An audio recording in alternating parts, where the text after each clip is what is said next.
Bienvenue à tous. Est-ce que vous connaissez les gens qui vous bénissent de tout leur cœur? Mais on est sûr que ça va s'exaucer, attention. Bézat Hachem, que tu meurs après 120 ans, que tu nous enterres tous, que tu aies une très très longue vie, Bézat Hachem. Et là, tu sais pas si tu dois répondre Amen ou bien Chas Shalom. Pourquoi? Parce qu'ils ont oublié de te dire le plus important, en bonne santé. Jusqu'à 120 ans, j'espère que je vais tenir encore sur mes pieds, je ne serai pas en chaise roulante, je serai en bonne santé, je continuerai à être indépendant, on n'a pas à me faire la douche. Je pourrais marcher tout seul, manger tout seul. Bref, un peu la rasa parce que une longue vie, ça veut tout et rien dire. Aujourd'hui, on va donner la définition, c'est quoi une vraie longue vie. Rabbi Nachman en parle et il donne une définition qui, bémet, elle est magnifique. Mais avant ça, une petite histoire. Il y a marqué qu'un jour, un rave très important a été invité dans une ville. Une ville, mais il ne savait pas trop où il allait, il ne connaissait pas les habitants là-bas, il était un petit peu méfiant. Et le jour où il arrive là-bas, il demande à faire connaissance, bien entendu, des gens, et il demande à faire une visite. Et, un peu spécial, ce Rav, il demande premièrement d'aller au cimetière. Les gens lui disent, vous êtes sûr, Rav, que vous voulez commencer par le cimetière? Est-ce qu'on va vous montrer la communauté d'abord? Un petit peu plus gai, hein? On l'a fait sympathique, par Asra. Le Rav, il dit, non, je vais aller au cimetière et rien d'autre. Ils arrivent au cimetière à Botaï, et là, le Rav, il commence à regarder ce qu'il y a marqué sur les tombes juives. Il voit que tout le monde est mort très très jeune. Première tombe, un tel est mort à 15 ans. 15 ans. Deuxième tombe, 20 ans. Troisième tombe, 18 ans. Mais il y avait quelque chose de très intéressant là-bas. C'est que sur chaque tombe, malgré le jeune âge de ces personnes, il est marqué des louanges extraordinaires. Le Rav un tel qui est mort à 18 ans, qui a fait des choses extraordinaires dans sa vie.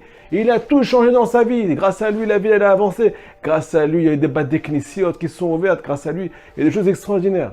Et là, le Rav il pose la question. Il dit, je comprends pas. Pourquoi tu dis le Rav, le grand Rav qui est mort à 15 ans? Un grand Rav, c'est quelqu'un qui a de la bouteille, quelqu'un qui a de l'expérience, quelqu'un qui a eu la longévité des jours. Mais celui, il est mort jeune. Qu'est-ce qu'il a fait comme bêtise dans sa vie? Et là, on lui a répondu quelque chose de magnifique. Écoutez ce qu'on lui a répondu.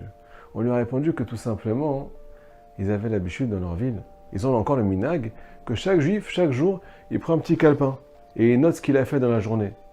Pas ce qu'il a fait de mal, ce qu'il a fait pour Dieu, ce qu'il a fait pour le peuple d'Israël, ce qu'il a fait pour sa famille, ce qu'il a fait pour lui-même, pour changer le monde, pour faire améliorer le monde.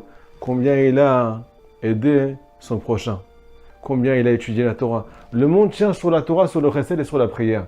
Combien tu as prié aujourd'hui?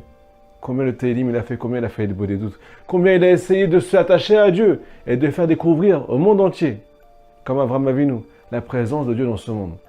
Toutes ces heures sont comptabilisées. Et à la fin, on va compter combien de jours il a vraiment vécu. Celui-là, il a vécu 15 ans. Il n'est pas mort à 15 ans. Il est mort à 80 ans, mais il y avait 15 ans qui étaient pleins. Bémet, ça s'appelle la longévité des jours. Celui-là, il est mort à 25 ans, mais c'est un patriarche. Combien de temps il a vécu? 100 ans. Celui-là, à 18 ans, il a vécu 95 ans. Le Rav, il était émerveillé par le minag, l'habitude de cette ville. Écoutez ce qu'il y a marqué dans la paracha. Va Avram Zaken Babayamim. Avram, il était vieux. Babayamim. Il est venu avec tous ses jours. Qu'est-ce que ça veut dire tous ses jours? Ça veut dire que la Torah nous témoigne qu'il a vécu 175 ans. Mais la Torah, Dieu témoigne que c'était 175 ans selon la vérité. Il a vraiment vécu tous ces jours. Il les a vraiment remplis, tous, du matin au soir, sans exception, de prière, d'études de Torah, de faire teshuva au peuple d'Israël, d'amener chaque juif sous les ailes de la Shekhina, sous les ailes de la providence divine. Il y a marqué qu'il courait dans la rue avec des livres de Emouna pour enseigner aux juifs la présence d'Hachem. Pas comme on l'entend dernièrement, qu'il y a un juif, Chaz Shalom, qui est en train de faire l'inverse et dire que Chaz Shalom, Akadosh Baruch Hu permet des choses qui sont pas permissive. Entrer dans une église, faire des choses qui sont hachémichement, aller à Lourdes, arrête tes lourdeurs, arrête des bêtises. On veut dévoiler la vérité dans ce monde. Aide-nous. On t'aime très fort et on prie pour toi. Donc Avraham Avinu, il a rempli tous ces jours, les amis. Et là, il y a quelque chose de magnifique que Rabbi Nachman nous dit. C'est que c'est quoi la Arichut Yamim, la longévité des jours? C'est quand on le fait exploser. On va faire craquer les 24 heures. Combien de bien tu peux faire à ton prochain en te levant le matin? Tu lui fais un sourire, tu veux l'aider, tu penses à lui, tu pries pour lui. Qu'est-ce que ça te coûte? Tu viens étudier la Torah, tu fais changer le monde. Grâce à toi, il n'y a pas d'attentat dans la rue. Grâce à toi, la volonté d'Hachem se dévoile dans ce monde. Parce que quand il y a un juif qui met sa kippa, quand il y a un juif qui fait des mitzvot et qui étudie la Torah, ça remue les gens. Ils disent qu'est-ce qui se passe ici? Qu'est-ce qu'il fait celui-là? Pourquoi il ne court pas vers les vanités? Pourquoi il s'occupe de penser à Dieu? Quand il y en a 1, 2, 3, 4, 100, 1000, 10 000, 1 million de juifs qui font la même chose. Ça retourne le monde. Même les goïms sont choqués. On est appelé, à ce qui paraît, le peuple du livre. Pourquoi? Parce qu'on est sages, les amis. C'est ça notre sagesse. Akadosh Baruch Hu l'a témoigné. Votre sagesse aux yeux des nations, c'est que vous êtes attachés à moi et vous ne faites pas trop cas de ce monde. Au contraire, vous venez influencer ce monde. Donc nous dit Rabbi Nachman, tu veux la longévité des jours?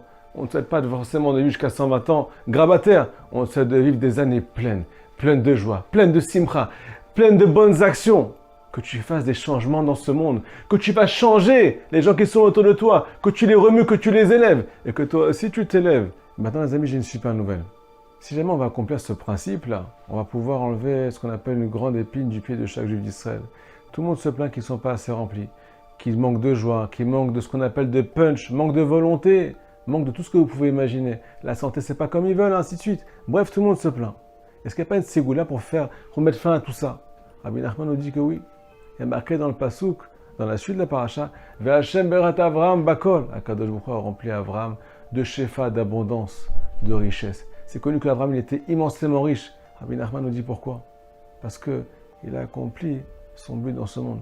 Il a aidé Hachem à faire évoluer la création. Donc il avait besoin d'argent, besoin de joie, besoin de bonne santé pour pouvoir courir, réveiller les Juifs du peuple d'Israël et les ramener sous les aides de la Providence. Donc de quoi dépend la bracha? Ça dépend est-ce que tu vas l'utiliser ou pas.